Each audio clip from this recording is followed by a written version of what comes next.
घर का बना देशी घी। हृदय रोग के साथ मोटापे और दिल के रोगियों का सबसे अधिक गुस्सा घी पर ही उतरता है।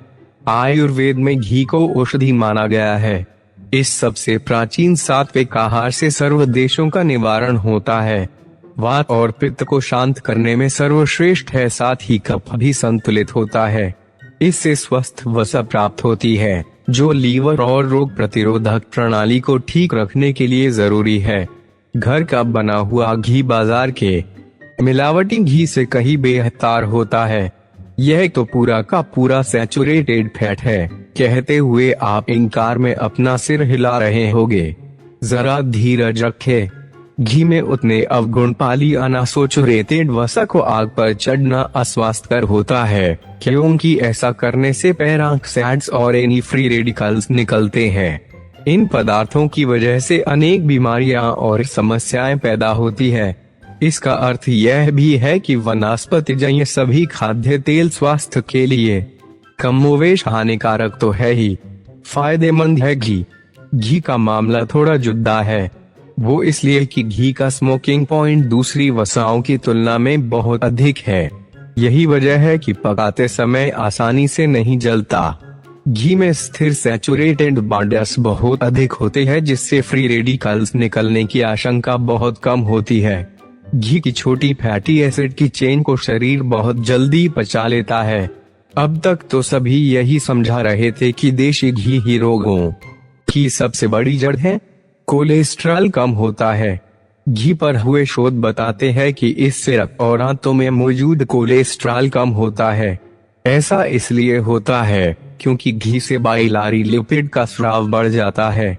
घी नाड़ी प्रणाली एवं मस्तिष्क की श्रेष्ठ औषधि माना गया है। इससे आंखों पर पड़ने वाला दबाव कम होता है, इसलिए ग्लूकोमा के मरीजों के लिए भी फायदेमंद है। सकता है इस जानकारी ने आपको आश्चर्य में डाल दिया हो।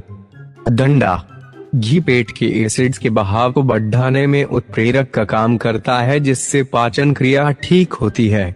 दूसरे अन्य वसा में यह गुण नहीं है। मक्खन, तेल आदि पाचन क्रिया को धीमा कर देते हैं और पेट में निष्क्रिय होकर बैठ जाते हैं। जाहिर है कि आप ऐसा नहीं चाहेंगे। घी में भरपूर एंटीऑक्सीडेंट्स होते हैं तथा यह अन्य खाद्य पदार्थों से प्राप्त विटामिन और खनिजों को जज़्ब करने में मदद करता है। यह शरीर के सभी ऊतकों की प्रत्येक सतह का पोषण करता है तथा रोग प्रतिरोधक प्रणाली को मजबूती प्रदान करता है। इसमें ब्यूटेरिक एसिड नामक फैटी एसिड भी भरपूर होता है, जिसे एंटीवायरल माना जाता है। एंटीवायरल विशेषताओं के कारण कैंसर की गठन की वृद्धि रुक जाती है। जलने के कारण हुए फफोलों पर घी बहुत अच्छा काम करता है। घी याददाश्त को बढ़ाने और सीखने की प्रवृत्ति को विकसित करने में मदद करता है।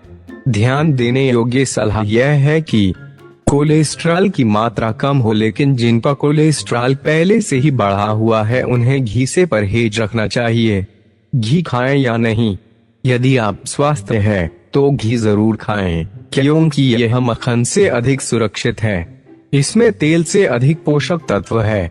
आपने पंजाब और हरियाणा के निवासियों को देखा होगा, वे टनों घी खाते हैं, लेकिन सबसे अधिक फिट और मेहनत होते हैं। यद्यपि घी पर अभी और शोधों के नतीजे आने शेष है, लेकिन प्राचीन काल से ही आयुर्वेद में अल्सर, कब्ज, आंखों की बीमारियों के साथ त्वचा रोगों के इलाज के लिए घी का प्रयोग किया जाता है। क्या रखें सावधानियां? भैंस के दूध के मुकाबले गाय के दूध में वसा की मात्रा कम होती है, इसलिए शुरू में निराश ना हो। हमेशा इतना बनाएं कि वह जल्दी ही खत्म हो जाए। अगले हफ्ते पुनः यही प्रक्रिया दोहराई जा सकती है। गाय के दूध में सामान्य दूध की ही तरह प्रदूषण का असर हो सकता है। कॉमन मसलन कीटनाशक और कृत्रिम खाद के अंश चारे के साथ के पेट में जा सकते हैं। जैविक घी में इस तरह के प्रदूषण से बचने की कोशिश की जाती है। यदि संभव हो तो गाय के दूध में कीटनाशकों और रासायनिक खाद के अंश की जांच कराई जा सकती है। जिस तरह हर चीज की अति बुरी होती है, इसी तरह घी का प्रयोग भी संतुलित मात्रा में किया जाना चाहिए।